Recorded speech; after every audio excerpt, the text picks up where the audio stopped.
Hello, welcome to Techturks. Today I have Abisade. Abisade is the founder of Heritage Apparels. Heritage Apparels is a tech-enabled garment factory. And Abisade, welcome to Techturks. And first, before we even start, from law, bit of finance, and now a factory worker. How did that happen? Firstly, thank you so much for having me on the show. I get asked this question all the time. I guess it's interesting for people. Yeah. So my background, as you say, is law. So I studied law in England and qualified as a corporate finance lawyer. And I worked for several years as a lawyer in the city of London.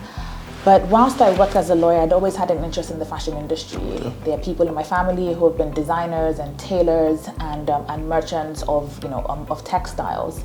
And so I guess I picked up some of that growing up. And so I set up a ladies' wear brand in London, and I was doing production in India, in Thailand, and in the UK as well. And I think I just began to think, it's a 13-hour flight from London to Bangkok, and I would have to make that trip when I wanted to see my production team. So I began to think, why can't I do production in Nigeria? We have tailors all over the place. So I came to Nigeria, did some research, and long story short, that whole path really led me to trying to solve that problem that I had, which was production. So in a nutshell, that's really how it happened.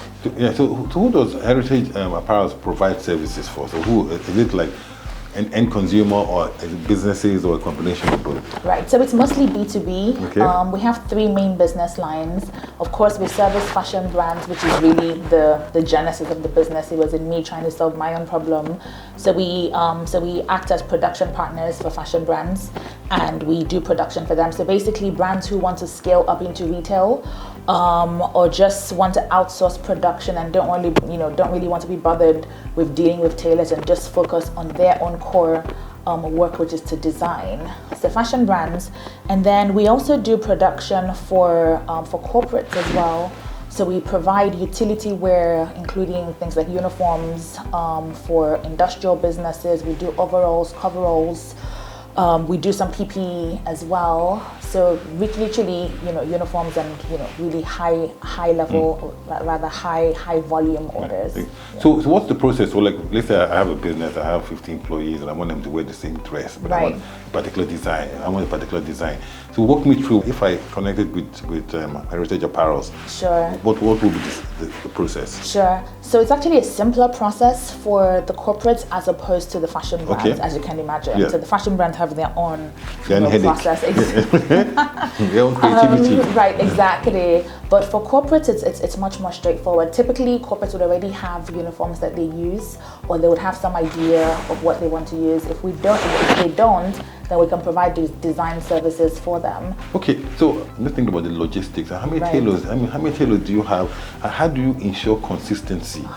Because you're not using machines; you're actually using human beings. I know that. Right. Yeah. So I've always wanted to understand how a size 15 and a half is going to be a size 15 and a half neck. Yeah. So that question really speaks to the heart of the issue that we try to solve in doing mass production.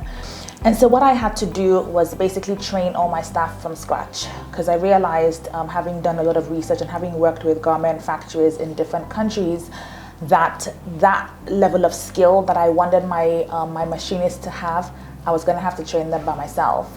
So I brought Sri Lankans into the country for about 6 months, and they trained with us exclusively for 6 months. And so that's really how I was able to get that level of standardization that I was looking for, and that is absolutely critical in the mass production industry. From a capacity perspective, so how many pieces of clothing can Heritage Apparel do in a day or in a week? Right. So at the moment, about 500 shirts a day. So at the moment we have a new technical manager and production manager as well from India, who are really helping us to increase our efficiency levels. And so at the moment we're at 500 shirts a day, but we're looking to really scale and increase that capacity over the coming months and years. So I'm going to ask the question I always like to ask, founders of business. So your business is set up, it's pretty successful, you're producing, but what were the challenges you faced in setting up this factory? Because you made it sound so simple. I found this little disused factory, and voila, we started working. Now, I'm sure it wasn't as easy as that. No, it certainly wasn't.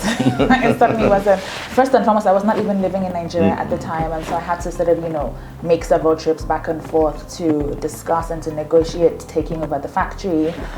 And again, just to say, like, we're still very much facing challenges at the moment. Of course, I was asking you, what challenges are you facing now as well? So we launched in January 2020. So challenge number one was COVID, because nobody put COVID in their business plan, right? Because it was so unexpected.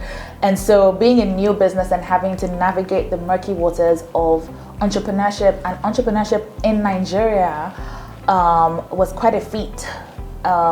For us, really, and we're still sort of battling our way through that. So that was one of the very first challenges. Secondly, I would say has been talent as well.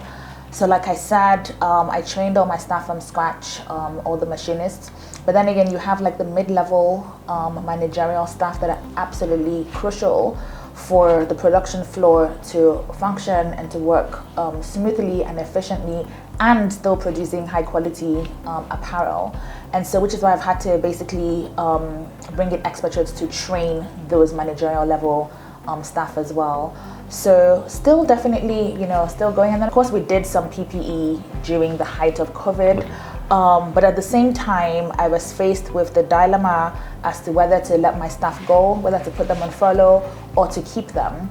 Because of course, keeping them meant, increased outgoings for the business when we weren't really getting as much income. Especially that you had already invested in training them as well. Exactly. So that was that difficult decision. Exactly. And so that's kind of what I thought about that that made me make the decision that I ended up making, which was to retain the staff. So it was difficult, but I just felt like in the long term, it was a better decision than to, because if I had let all my staff go, then I'd have had to go through the entire process of training again from scratch, which was infinitely more expensive.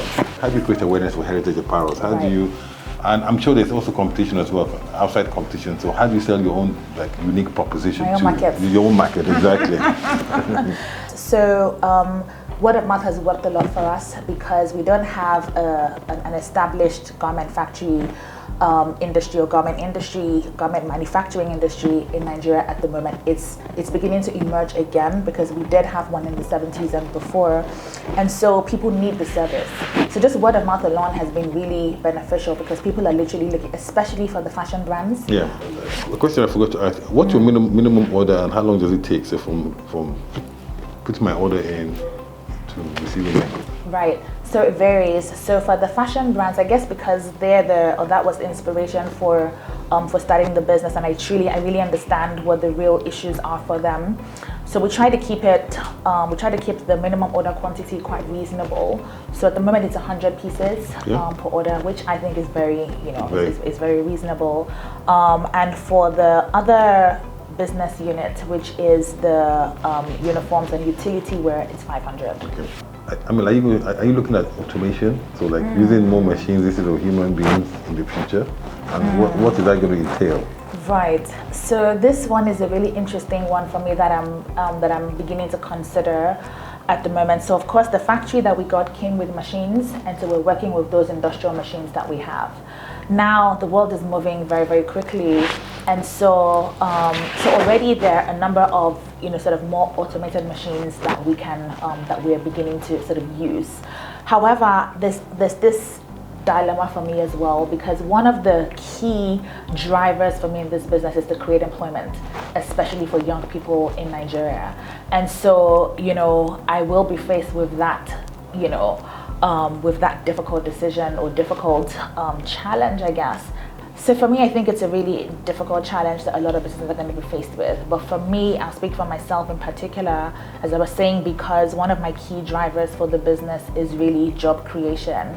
So for me, my own personal theory of change is that it's through industrialization that we're really going to begin to see development in Nigeria and in the rest of Africa as well. We have no choice. We have to do it eventually. We have to. We just have to find new skills for those people that we're going to. Absolutely. We're going to display. The technology is going to display. Absolutely. But I think that we're still, a few years away from that. Abisade, thank you very much for coming on to Techturks, and we'll continue the conversation offline.